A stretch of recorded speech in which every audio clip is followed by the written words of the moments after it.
ઘેર ગયા પછી ડિલિવરી પછી અમુક વસ્તુઓ સાચવવી પડે. બંને સાંભળ. એક, પલોઠી વાળીને બેસવાનું નહીં.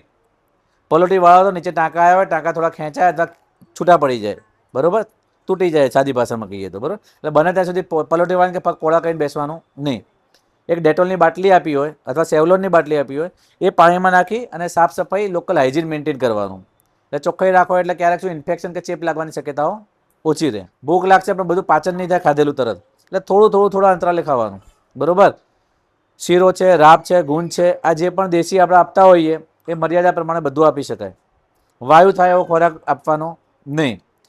કાનમાં રૂ, માથા ઉપર સ્કાર્ફ, જેટલું અંદર વાયુ આવી જાય તો ઘણી વખત આપણે માદા પડવાની શક્યતા રહે. પછી તમે એમ કહો સાહેબ મને શરદી થઈ ગઈ એટલે બાળકને શરદી થઈ ગઈ, આવું બધા કહેતા હોય ને, બરોબર.